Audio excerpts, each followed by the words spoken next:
Ford says the 10R80 transmission fluid is lifetime. Last month I rebuilt one at 92,000 miles. Original fluid. The owner thought he was doing everything right because he followed Ford's schedule.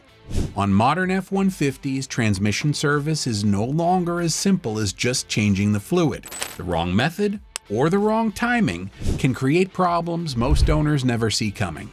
Today, I'm going to show you the real rules Ford owners need to know before touching transmission fluid on an F-150, especially if you have a 10R80, because one wrong service decision can turn a perfectly driving truck into a $4,000 rebuild. I'm RJ, 20 years working on Fords. Let's get into it. Rule number 10, know which transmission you actually have. Before any of the rules that follow make sense, you need to answer one question. Which transmission is in your truck? Most F-150s from 2011 through 2016 have the 6R80 6-speed automatic. Starting in 2017, Ford moved to the 10R80 10-speed. These are not the same transmission, and they do not use the same fluid. The 6R80 uses Mercon LV. The 10R80 uses Mercon ULV. A different viscosity, different friction modifiers, different chemistry entirely. Why does this matter before anything else? Because every rule in this video applies differently depending on which transmission you're dealing with. And because putting Mercon LV in a 10R80 or the wrong generic fluid in either one starts a clock you can't stop. To most owners, transmission fluid is just red liquid. To the transmission, the wrong fluid feels like sandpaper. Rule number 9, lifetime fluid is marketing, not engineering. Ford calls the 10R80 a sealed unit with lifetime fluid. No dipstick, no scheduled service in most owners' manuals. Millions of F-150 owners read that and believed it because Ford said it. Here's what lifetime actually means in this context. It means the fluid was designed to last the expected warranty period under conditions Ford modeled in a testing environment. It does not mean the fluid survives towing every weekend in Texas in July. It doesn't mean it handles 15 years of stop-and-go commuting. Lifetime is a legal term. It's not a mechanical promise. The truck I rebuilt at 92,000 miles. The owner brought it in because it started shifting rough. When I drained the fluid, it came out dark brown. It smelled burnt. There were particles in it I could see without a microscope. That fluid had been doing its job in a degrading state for years. The transmission adapted right up until it couldn't anymore. The fluid may survive the warranty. The transmission usually doesn't. Rule number 8, severe service applies to almost everyone. Your owner's manual lists 2 service schedules, normal and severe. Most F-150 owners assume they fall under normal. That assumption is costing transmissions. Ford's definition of severe service includes stop-and-go traffic, driving in hot climates, regular towing, and frequent short trips. If you live in Texas, Florida, Arizona, or anywhere that gets real summer heat, and you drive in traffic, every single one of those conditions applies to you. Not occasionally, every single day. Under severe service, the realistic service interval on the 10R80 drops from Ford's implied normal use figure to somewhere around 60,000 miles. Some configurations even shorter. The owners who are following the normal schedule while living in Phoenix, driving in rush hour, and pulling a boat twice a month, they're on a timeline that ends with a rebuild. They just don't know it yet. Heat destroys transmission fluid faster than almost any other factor. And heat is not something you have to go looking for in an F-150. It finds you every summer, every traffic jam, every grade. If you drive an F-150 in traffic during summer, Ford already considers that severe duty. I put together a complete F-150 longevity guide for guys trying to keep these trucks past 200,000 miles. Correct fluid intervals, transmission temperature ranges, drain and fill timing, all the stuff Ford barely explains, and it's linked below in the description. Rule number 7, the high mileage trap. This is the section I want you to pay the most attention to, because this is the mistake I see the most, and it's the one that hurts the most, because the owners always did it with good intentions.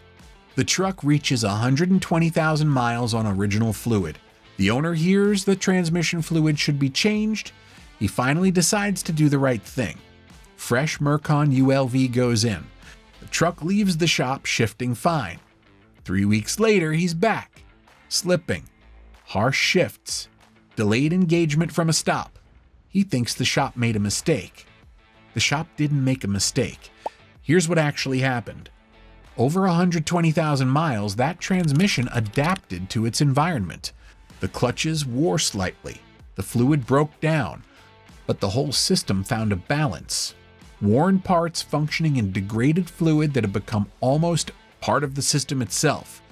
The fluid change didn't kill the transmission. It removed the environment those worn parts had learned to survive in. And without it, the weaknesses that had been hiding underneath finally had nowhere left to hide. He didn't do anything wrong, he just did it too late. The fluid change didn't kill the transmission, it exposed a transmission that was already worn out. Rule number 6, flush versus drain and fill, and why it matters more than you think. There are 2 ways to service an F-150 transmission. A flush replaces almost all the fluid at once by cycling new fluid through the system with a machine. A drain and fill drops the pan, removes the fluid that gravity gives you, usually 4 to 6 quarts of a total fill of 12 to 13, and replaces it with fresh.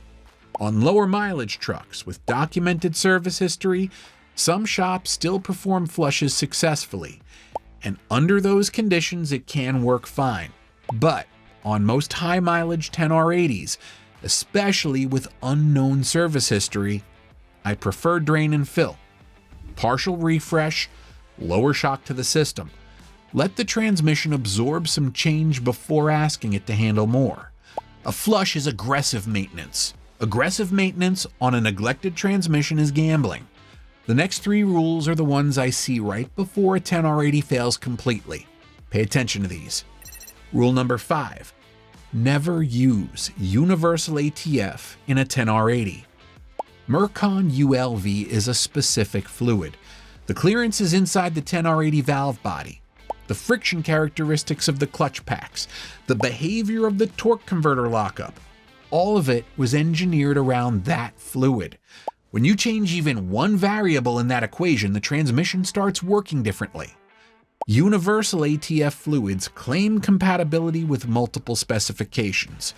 What they don't tell you is that compatible is not the same as correct. Compatible means it won't immediately destroy the transmission on day 1. Correct means the transmission operates the way it was designed to operate, over 100,000 miles. I've seen 10R80s come in with converter shudder, slipping under load, and harsh cold shifts. Trucks that had otherwise been well maintained, because a shop used a generic multi-vehicle ATF instead of Mercon ULV. The shop charged less, the fix cost more. When you get a fluid service on your F-150, ask specifically what fluid is going in before the drain plug comes out. If the answer is anything other than Mercon ULV for a 10R80 or Mercon LV for a 6R80, have that conversation before the service starts, not after. A transmission rebuild starts with 1 bottle of the wrong fluid. Rule number 4, burnt fluid means you're already late. Transmission fluid tells you what's happening inside the transmission long before the transmission tells you itself. Healthy Mercon ULV is pink or light red, clear, and has a neutral smell. What you're looking for when you check it, and what most owners never do, is what it looks like when it's telling you something's wrong. Dark brown fluid means heat has been breaking it down for a long time. Burnt smell means the clutch material has been cooking. A metallic shimmer in the fluid means there are particles in the suspension. Metal coming from somewhere it shouldn't be. When the fluid looks like that, changing it is not a service. It's a diagnostic step that may or may not help. The damage that caused that fluid condition is already done. Fresh fluid won't undo worn clutches. It won't restore a valve body solenoid that's been working in contaminated oil for 60,000 miles. Check your transmission fluid. It takes 2 minutes on a 6R80 with a dipstick. On a sealed 10R80, ask for a pan drop and sample at your next service. The fluid will tell you what the transmission won't say out loud. Transmission fluid gives warnings long before the transmission does. Most owners never check. Rule number 3, the temperature nobody watches. Heat is the single fastest way to destroy transmission fluid. Not mileage, not age, heat. Every time ATF runs above its design temperature, the chemical breakdown accelerates. Not linearly, but exponentially. Fluid that might last 60,000 miles at normal temperatures can degrade to the point of failure in a fraction of that mileage if it's running hot consistently. The 10R80 in your F-150 has a temperature threshold. Below 250 degrees Fahrenheit is normal operating range. Above 220 under towing load, the fluid's starting to break down faster than it was designed for. Above 250, you're actively shortening the life of the fluid and the clutch packs with every mile you drive. Your F-150 can display live transmission temperature in the driver information center. Most owners have never turned it on. The owners who tow regularly and never check that number are the ones who come in wondering why a transmission that should have lasted 300,000 miles needed a rebuild at 80. This is also why severe service intervals matter. 2 owners, same truck, same mileage. One runs in hot traffic all day. The other does easy highway miles. The fluid in those 2 trucks is not in the same condition at 60,000 miles, even if neither of them knows it. Automatic transmissions don't usually die from mileage. They die from heat. Rule number 2, the staged drain and fill. If your F-150 is overdue on fluid, and you've decided you want to service it rather than leave it, there is a method that is significantly safer than either a full flush or a single drain and fill. I use it on high mileage trucks that come in having never been touched. First drain and fill, pull the pan, drop the fluid. Fresh Mercon ULV goes in, put it back together, drive the truck for 500 to 1,000 miles of normal use. No towing, no aggressive driving, pay attention to how it shifts. If it shifts normally after that interval, do a second drain and fill, another partial replacement, another 500 to 1,000 miles. After 2 or 3 cycles done this way, you've replaced most of the fluid in the system without ever shocking the transmission with a single aggressive change. The worn clutches get time to adapt to incrementally cleaner fluid instead of waking up one morning in a completely different chemical environment. The valve body solenoids adjust gradually. The adaptive learning system has time to recalibrate with each step. This method doesn't save every transmission. Nothing does. But it gives an overdue truck the best chance to accept service without triggering the failure the old fluid was holding back. You're not shocking the transmission, you're negotiating with it. Rule number 1, the adaptive relearn mistake. This rule connects directly to the way the 10R80 works. And it's the rule that turns a correctly serviced transmission into one that behaves worse after the service than before. The 10R80 is an adaptive transmission. It learns your driving patterns over tens of thousands of miles and calibrates shift timing, clutch pressure, and torque converter lockup to match. That learned data lives in the TCM. When you do a fluid service or disconnect the battery or have any major electrical work done, that learned data resets. The transmission goes back to a factory baseline and starts learning again from zero.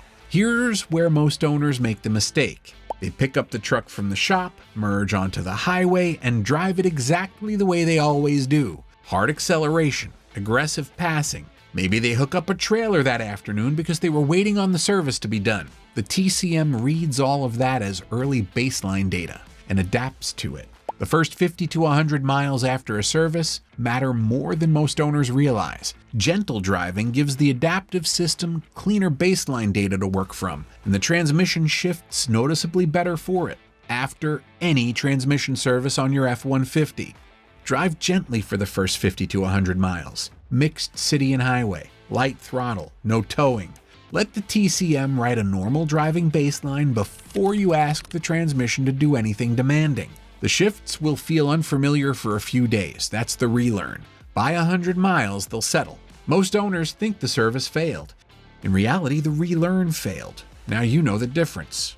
Full F-150 maintenance guide is in the description. Fluid specs, intervals, what to watch for at every mileage milestone. If this helped you, hit subscribe. I'll see you in the next one.